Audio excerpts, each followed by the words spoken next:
건강을 위한 똑똑한 첫걸음. KBS 1라디오 라디오 주치. 금요 건강 토크 시간입니다. 어르신들의 경우 근육이 감소하게 되면 낙상과 골절, 또 사망 위험까지 높이기 때문에 적당한 근육을 유지해야 건강한 노년을 보낼 수 있다고 합니다. 그래서 오늘은 근감소증에 대한 이야기 나눠보려고 하는데요. 오늘도 강북삼성병원 가정의학과 박용우 교수님, 개그우먼 남정미 씨 두 분과 함께하겠습니다. 어서 오십시오. 네, 안녕하세요. 박용우입니다. 네, 안녕하세요. 개그맨 남정미입니다. 네, 어르신들의 근육 문제 오늘 이야기 나눠볼 텐데 일단 먼저 근감소증, 근육이 감소한다 이런 얘기로 이해하면 그렇습니다. 될까요? 네, 말 그대로 네. 근육이 감소하는 병을 근감소증이라고 얘기하거든요. 네. 근데 사실 나이 들면 생리적으로 근육량이 줄어드니까 이건 노화 아니야? 라고 얘기할 수도 있잖아요. 그러면 어디까지가 노화고 어디까지가 질병인지 구분하기가 참 애매하거든요. 네. 근데 우리가 생리적으로 줄어든다고 해도 일상생활이나 활동에 지장이 생길 정도면 네. 그리고 생리적으로 줄어들지만 우리의 노력 여하로 네. 예방하거나 아니면 뭐 거꾸로 갈 수 있다면 근육을 더 늘릴 수 있다면 네. 그러면 더 좋은 거잖아요. 네. 그래서 실제로 지금 평균 수명이 늘어나면서 근감소증에 의한 여러 가지 문제들이 많이 생기다 보니까 네. 의학계에서는 근감소증을 질병으로 인정하는 분위기입니다. 그렇군요. 근데 노화하면서 나이가 들면서 근육이 줄어드는 이유, 그 메커니즘으로 할까요? 일단 뭐 되는 건지. 일단 우리 몸 속에 이제 호르몬의 영향인데요. 네.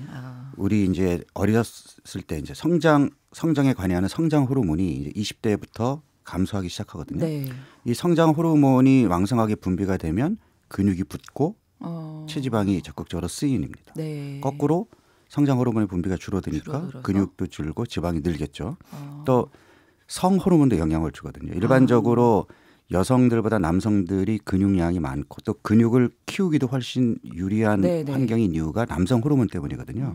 50대 이후에는 남성 호르몬이 줄어드니까 네. 예, 그러니까 그 기능이 떨어지면서 근육도 많이 줄겠죠. 그다음에 이제 아무래도 또 부족한 영양 섭취, 예, 특히 근육을 만드는 데 중요한 영양소가 단백질인데 이 단백질이라는 음식이 먹기 힘들어요. 어르신들 고기 잘 안 드시려고 네, 하는 게 소화가 잘 안 네, 된다. 저작 기능도 떨어져 있고 네. 또 드시면 그득하고 소화가 잘 안 된다 그러시고 그러니까 아무래도 소화가 잘 안 되는 이런 음식보다는 소화가 잘 되고 먹기 편한 과일이나 이제 곡류 위주로 드시다 보니까 네. 상대적으로 단백질 섭취가 부족한 거. 아. 그다음에 우리가 그 염증, 우리가 만성 염증 얘기를 많이 하는데 네. 나이가 들면서 뱃살이 붓고 또 이제 뭐 혈당이 올라가고 이제 이런 변화가 생기면은요. 네. 우리 몸 속에서 염증을 유발하는 물질이 생기는데 이 물질이 단백질의 분해를 촉진합니다. 그래서 배가 나온 사람들은 근육이 또 빨리, 그러니까 배가 나왔거나 당뇨가 있는 분들은 네. 근육이 빨리 빠집니다. 그리고 나이가 들면 아무래도 신체 활동량이 또 떨어지고. 그렇죠. 네. 배가 나오면 인품이다 뭐 이런 아니었군요. 그 운동을 따로 챙겨서 하지 않는 사람, 일반적인 사람일 경우에 그러면 몇 세부터 근육 감소 시작된다고 볼 수 있을까요? 일반적으로 근육량은 한 40대부터 감소한다고 보면 되거든요.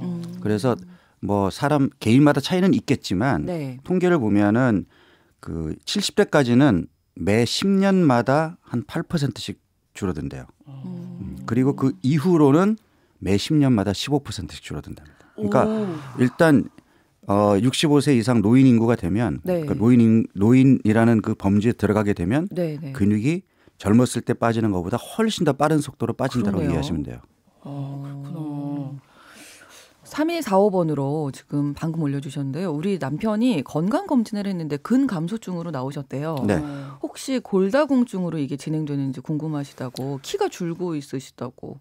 키가 주는 거는 이제 뼈가 약해지기 때문에 골다공증으로 영향이 진행이 되면서 줄어드는 거는 맞는데 근감소증과 골다공증은 달라요. 예, 그러니까 나이가 들면서 함께 오긴 하나 하나는 뼈의 문제고 하나는 근육의 문제잖아요. 그렇죠. 네, 네네. 그래서 조금 다른데 뼈도 마찬가지로 나이가 들면 들수록 약해집니다.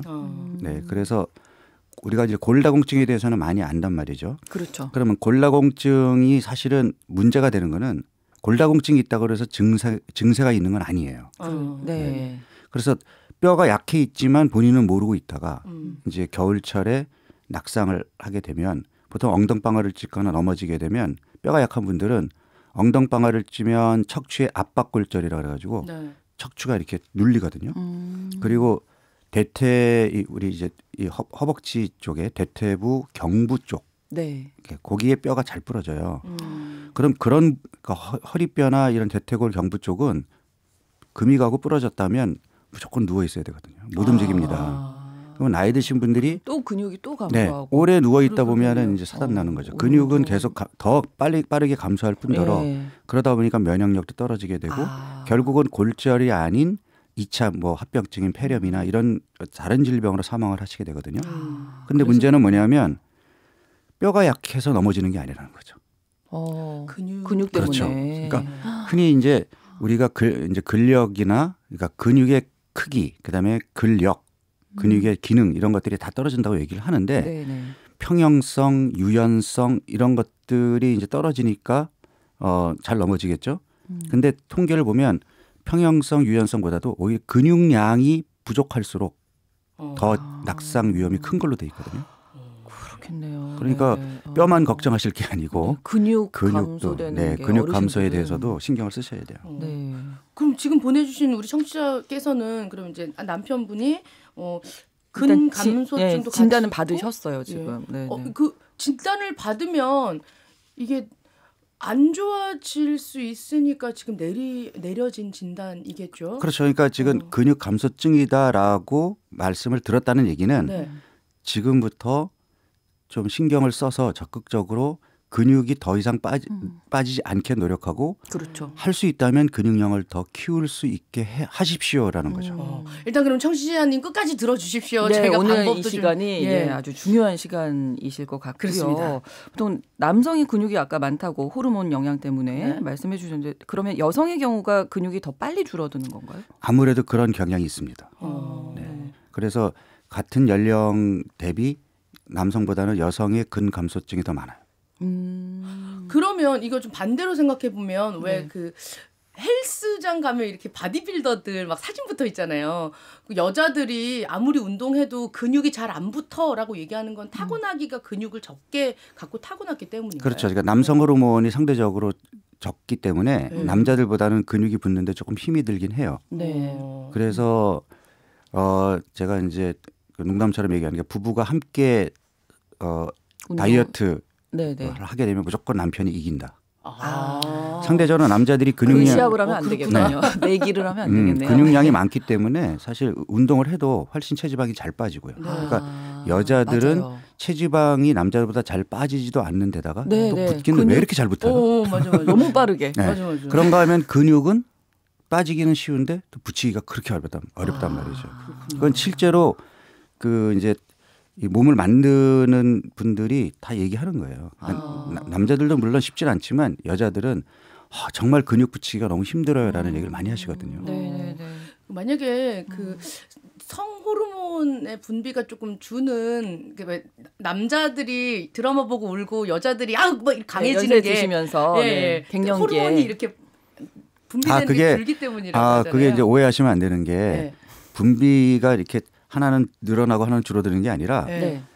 그러니까 남성에게도 여성 호르몬이 있고 여성에게도 남성 호르몬이 있거든요. 네네. 근데 남성 호르몬이 주니까 상대적으로 여성 호르몬의 비중이 늘어나는 거고 예전과 달라진 거죠. 예전과 네. 달라지는 거죠. 네. 그렇군요. 네, 이제 그런 생각 해봤어요. 그러니까 여성 호르몬 여자분들이 여성 호르몬 좀 줄 때 남성 호르몬 좀 나올 때 그때 운동을 하면 이렇게 그러니까 근육이 좀 더 많이 남성 호르몬이 붙지 늘진 않아요. 그렇군요. 여성 호르몬이 줄어드는 거지. 그렇군요. 예. 예. 자, 그러면 근력이 이렇게 줄어들면 지금 말씀하신 대로 뭐 낙상의 위험도 있고 어르신들 특히 어떤 증상들이 우리 몸에서 나타날까요?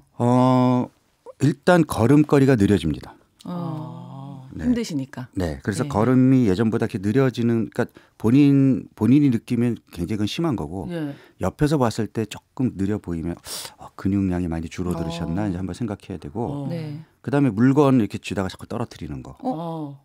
그리고 신성 아나운서 눈에 눈물이 고이기 시작했는데. 지하철 계단 오르는데 한 번에 올랐던 것을 중간에 한 번 정도 쉬었다가 쉬어야 올라가야 돼요. 된다든지. 그다음에 이제 앉았다가 예전에는 벌떡 일어났는데 뭔가 이렇게 소리 한번 내면서 뭐 이렇게 짚으면서 네. 그러니까 뭔가 좀 근육이 그게 좀 약해져 있다. 그리고 이런 것들을 보면은 아 이게 내가 지금 근감소증이 있나 생각을 해보셔야 됩니다. 일단은 지하철에서 계단을 오르시려고 한다는 것 자체가 있으시다는 거 저는 에스컬레이터 찾아가거든요. 굳이 돌아서. 그러니까요. 네. 아니 제가 최근에 아까 했던 게 네. 너무 뭘 자꾸 떨어뜨려서 운동해야 되겠네요. 그렇죠. 보통 우리가 근력 테스트를 할 때 이제 배근력이라서 이제 그 허리 근육 테스트를 하지만 악력을 많이 보거든요. 손의 네, 힘이요? 그렇구나. 그 트럼프가 맨날 이렇게 악력을 이렇게 세계 정상들 상대로. 사람들 만날 때 운동하시면 안 되죠. 그렇습니다. 근데 이거 근감소증인지 모르고 그냥 이렇게 방치라고 해야 할까요? 모르고 사는 사람들도 있을 거 아니에요. 요즘은 그 이제 우리가 체지방 측정을 하는 장비가 헬스클럽이나 뭐 보건소 뭐 곳곳에 다 있잖아요. 네. 그 보면은 내 지방량만 보는데 그 체지방 측정 장비로 측정을 하면 네. 근육량도 나오거든요.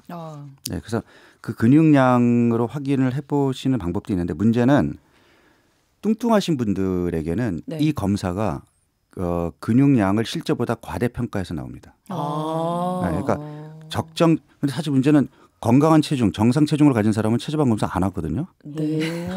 할 이유가 없잖아요. 그렇겠네요. 근데 그 지방량을 보는 게 아니라 내 근육량을 보겠다고 생각하시고 검사를 해보시는 거는 의미가 있고요. 네. 그런데 살이 찌신 분이 검사해 보면 근육량이 자기가 가지고 있는 실제 양보다 많이 나와요. 그러니까 오해를 하시죠. 아, 내가 지방만 많은 게 아니라 근육도 많네. 있구나, 내가 좀. 아닙니다. 그렇지 않습니다. 예전에 헬스장 가갖고 이거 근육 검사 했는데 되게 근육하고 지방이 굉장히 많이 마블링된 그런 한우 같다고 저한테 얘기해 준 적이 있어서 그렇게 생각했는데 그게 원래 뚱뚱한 사람들이 근육이 양이 좀 많이 나오게 되는 거예요. 네. 그러니까 그 측정 장비의 한계예요. 그렇구나. 네. 그래서 보통 병원에 가면 네. 이제 그 조금 정밀하게 본다 그러면은 앞서 얘기한 그 골다공증을 진단하는 장비가 있는데 네. 그 장비도 뼈의 밀도만 보는 게 아니라 근육도 봐요. 예, 근육량도 계산이 가능하거든요. 그래서 그걸 덱사라고 그러는데 MRI나 덱사로 이제 측정을 해가지고 네. 팔다리에 이제 그 근육량을 대고 이것에 그 성인의 평균치, 그러니까 건강한 성인의 평균치보다 두 표준 편차 아래로 떨어져 있을 때 근감소증이라고 진단을 내요. 그러니까 우리도 명확한 진단 기준이 있어야 그렇죠. 감소증입니다라고 얘기할 거 아니에요. 네네네. 의학적으로는 이렇게 합니다. 근데 일반인들은 본인이 이런 상태를 외우실 필요는 없고 네. 내가 뭔가 근감소증이 있는 것 같다라고 의심이 되면 한번 병원에 가셔가지고 확인을 해보시는 게 좋겠다라는 거죠. 네, 좀 자가 진단법 같은 거 없을까요? 네, 병원 스스로 안 가고 알 수 있는 방법이 핑거링 있습니다. 테스트라고 네. 이제 도쿄대 노인의학연구소에서 개발한 방법이 있는데요. 네. 그러니까 핑거가 손가락이잖아요. 네. 그래서 양쪽 엄지 손가락하고 검지 손가락을 맞대서 네. 원을 이렇게 이제 그려 보세요. 네. 그래서 네. 요 속에 양손으로. 자기 종아리가 들어갈 수 있게끔 자기 종아리에서 가장 굵은 부위를 네. 핑거링으로 둘러싸서 이렇게 감싸 보는 겁니다. 네네. 그래서 저는 지금 안 닿거든요. 그러니까 종아리가 좀 굵단 얘기죠. 저는 조금 남네요. 저는 좀 감소한 건가요? 그럼? 저는 한 분 더 도와주셔야 될까요?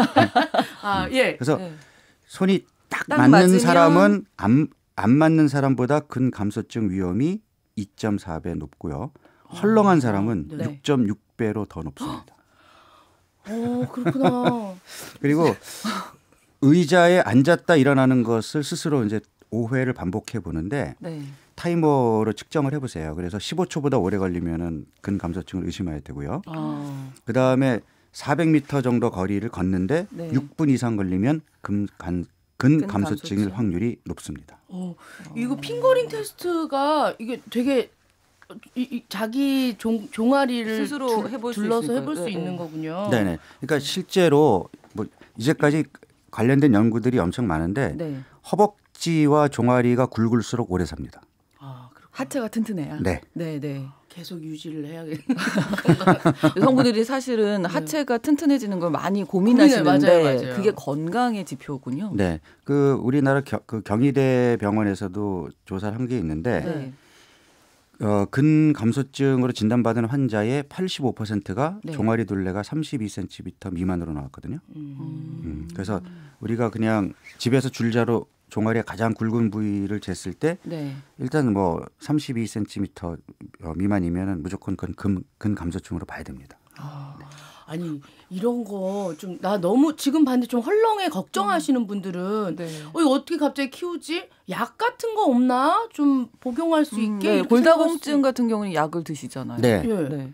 근데 근육을 키우는 약은 아직까지는 없어요.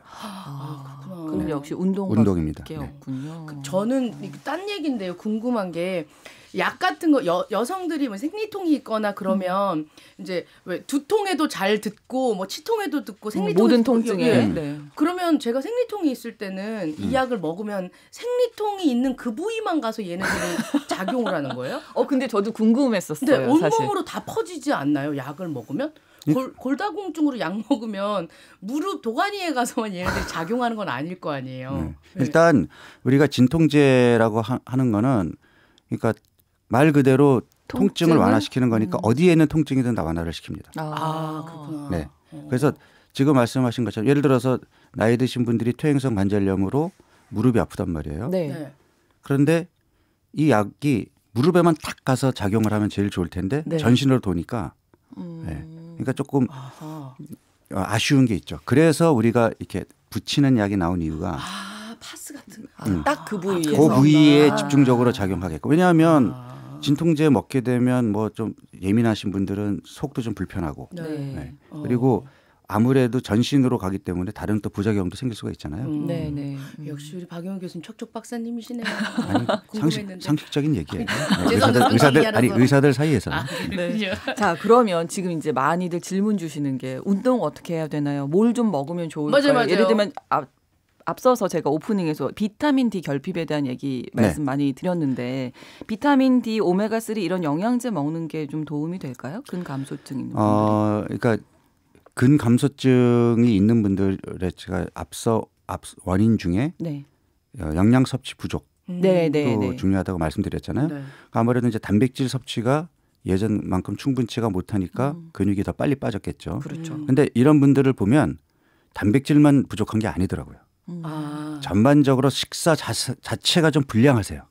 네, 그냥 대충 때우거나 불규칙하거나 네, 네. 그러다 보니까 다른 영양소들도 이제 부족한 경우가 많은데 그렇죠. 우리가 근육을 붙이려고 해도 단순히 단백질만 먹는다고 근육이 붙는 것도 아니고 그렇죠. 그 다음에 뭐 우리 몸 속에 이제 뭐 호르몬의 작용이라든지 그 다음에 각종 신진 대사에 관여하는 효소라든지 네. 이런 것들이 충분히 들어와 줘야 되잖아요. 그렇죠. 그러니까 기본적으로 영양소의 결핍이 없어야 돼요. 근데 일단 비타민 D 같은 경우도 우리가 흔히 이제 칼슘 대사에 관여하기 때문에 뼈 건강에 좋은 영양소 이렇게만 알고 있는데 네. 비타민 D가 면역력에 굉장히 중요한 역할을 하거든요. 네, 그리고 네. 뼈 건강뿐 아니라 근육 건강, 그러니까 정말 비타민 D는 우리가 호르몬이라고 불러도 될 정도로 굉장히 그러니까 작용하는 범위가 커요. 네, 네, 네. 근데 나이가 들면 아무래도 바깥에 외출을 좀 삼가게 되잖아요. 맞아요. 햇볕을 쬐다 그러니까 그냥 그 커튼만 열어놓고서는 실내에서 햇볕을 쬐는데 아무 소용 없습니다. 네, 바깥에 나와서 산책을 좀 하시던지 바깥에 나와서 직접 햇볕을 쬐어야 비타민 D가 생성이 되거든요. 네, 그래서 네.